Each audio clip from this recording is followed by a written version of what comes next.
I got this blender from eBay.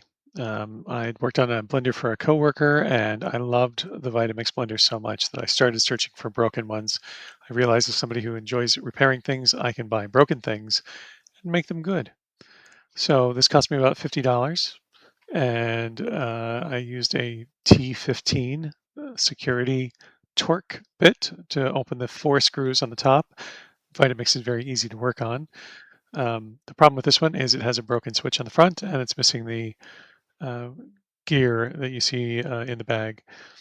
Um, the momentary switch on the front is pretty easy. There's just two wires. There's no positive and negative for them because it's a switch. So I'm just going to take the wires out and then pop out the broken switch and put in another one. I have an OEM replacement, which I got because I think it'll look nice for a Vitamix blender. I want to keep it looking and acting just like it's from the factory. I'm really impressed. This entire blender looks like it's in perfect condition. There's no play in the motor. It's very clean. These are the exact same switches. I'm just going to put it in place and put the cables back on. I'm sorry, I'm not showing you exactly the pins they go on, but they're of the three pins. They're the two that you take them off of and you put them back on the same one. It doesn't matter which order they go in. And then once that's done, just check the motor, make certain that it works.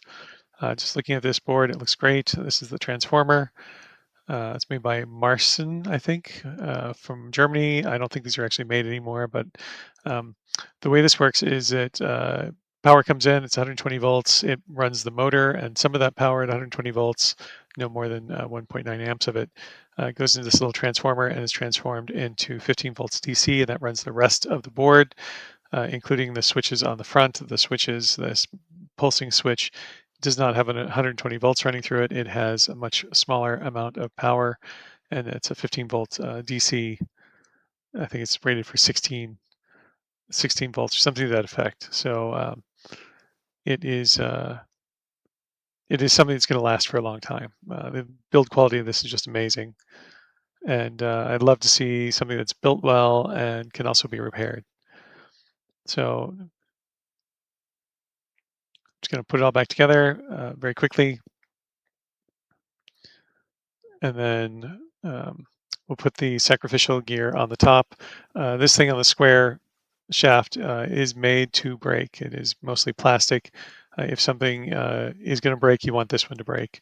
Cost me, I think, I splurged and spent almost $10 on the OEM one. You can get them on AliExpress.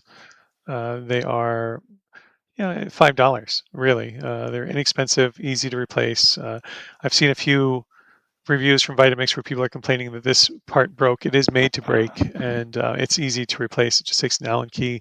You remove the silicone plug that's in the way, tighten it on. I don't show this in the video, but I did add in another plug of silicone just to let it dry. Just silicone sealant. It is just there to stop things from splashing into the motor. And there we have it. Works perfectly. Just going to test all the variable speeds, some of the presets.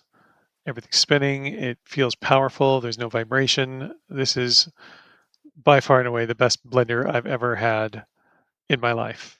So I'm excited to use it. Next step, I'm going to make some tomato soup, maybe some smoothies. There we go.